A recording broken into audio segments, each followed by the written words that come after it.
Police called a medic, this beat came to me on a stretcher. In the lab, I step to the mic and feel like I'm Dexter. I'm a man, dark world, but I'm still shining like treasure.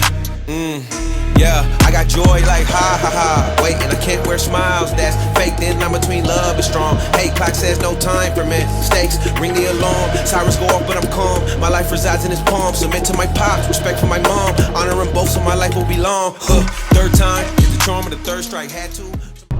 What's going on, drivers? Welcome to Trucking with Old Snapper. I am Old Snapper. Ooh, we're headed out of Odessa, headed back down south Texas, a little closer to the border. A load of chemicals back there. We're going to talk about the power that truckers have. Truckers have a lot of power, whether they realize it or not. They have a lot of power. And sometimes I think truckers forget how much power they actually have and what they're capable of doing. You know, and the reason I say they forget sometimes is because you'll hear drivers gripe about the rates. You'll hear drivers gripe about this and that. The whole time, driver has the power to change it.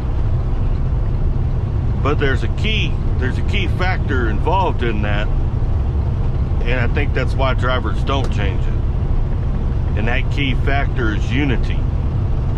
Drivers have to unify. No one driver is going to be able to change it by themselves. I know there's a hazmat route coming up here. Got this little bitty town in the middle of West Texas, got a hazmat route around it. Oh, it's one of these roads coming up. I don't run a GPS, but Texas is home, so most of the time I pretty much know where I'm going here. There's that hazmat route. But anyway, drivers have that power. Drivers can change the rates themselves.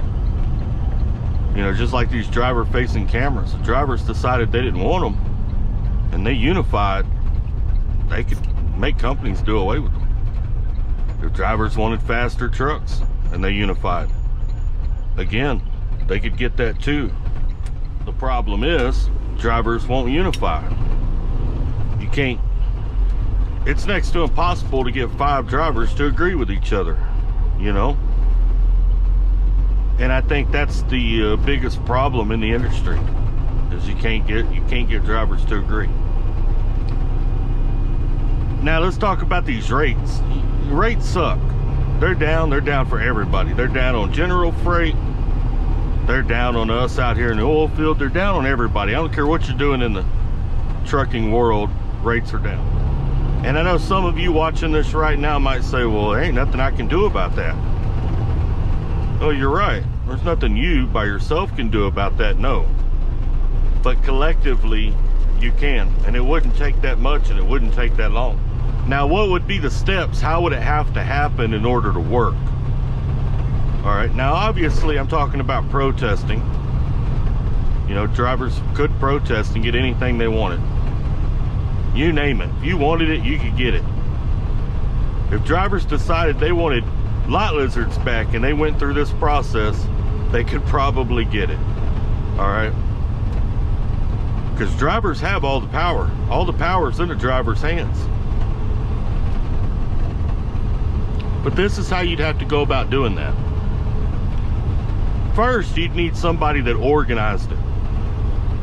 You know, it'd have to be somebody to organize it. It would have to have an organizer. All of those things that are successful normally have 1 or 2 people that organize that event, structure it, all that kind of stuff. The next thing that would have to happen is drivers would have to agree on what they're trying to achieve. And that's everybody in the protest would have to agree on what they're trying to achieve.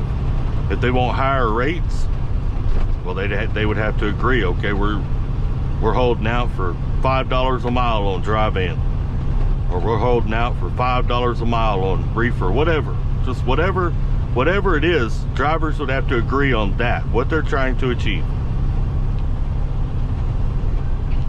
Then the next thing that would have to happen is drivers would have to participate. They would have to actually shut down. And I know some drivers say, man, you'd have to shut down for forever. No, you wouldn't. Wouldn't take that long at all. You didn't see how fast the shelves emptied out in COVID? Oh, I mean, if drivers were to shut down within 24 hours, you think about how many thousands of loads are moving daily.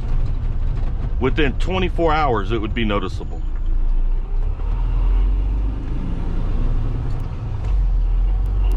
I believe it would take, though, a minimum of 4 days.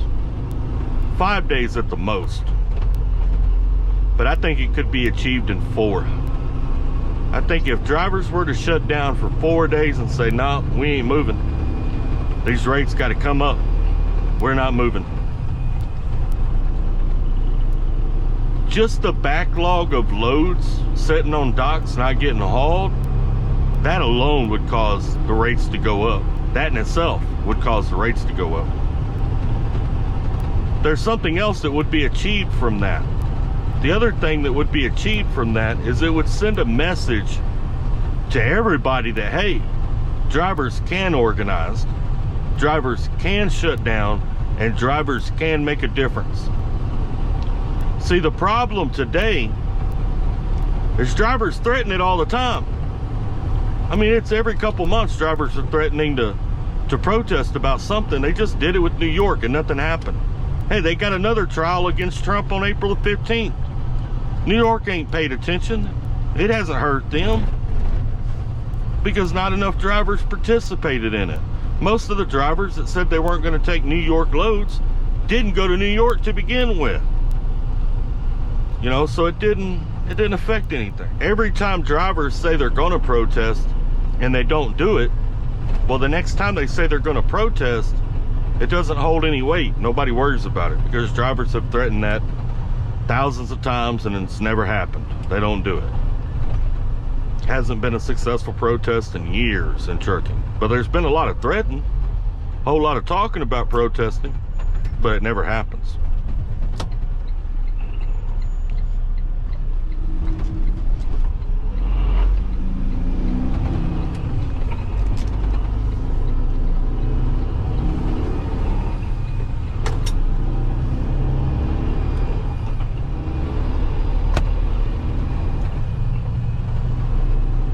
If drivers ever did one protest that was successful, just one, if drivers got together and decided, hey, we're going to raise the rates, we're not going to run for the next 4 days, and shut down and didn't run for the next 4 days regardless of what the brokers were offering them, trying to get them up to run, rates would come up and it would send a clear message to everybody that, hey, if truckers get mad enough and they decide they're going to make a move, they're going to do it.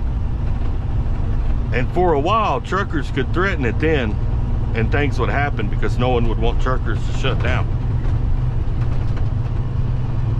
Truckers have the power. They have all the power in the world. Do anything they want. But it needs to be organized. It needs to have a leader, have somebody to set it up. It's the only way it'd work. And you'd have to get drivers to agree on something. And I don't know about the rest of y'all, but if you've been around trucking any amount of time, you know as well as I do, trying to get drivers to agree on anything is pretty dang near impossible. And the more diversity we get out here, diversity is a good thing, but the more diversity we get out here, the harder it's going to be to get drivers to agree due to a language barrier, a political understanding barrier, and just different cultures. You know, so every day it gets harder and harder. Drivers don't do it now, they ain't never gonna be able to do it. So the next time you hear somebody griping about the rates or griping about this or griping about that, you really ain't got nothing to gripe about, because if you're not willing to shut down for 3 or 4 days, then the rates ain't low enough. You're just griping to gripe. The rates get low, they really get low, you'll be willing to shut that truck down for a few days, I guarantee it. Anyway, I appreciate it. Y'all take care. Let me know down in the comments below what your thoughts are on this subject, and if you think truckers will ever get it together. Y'all take care, stay safe, and keep trucking.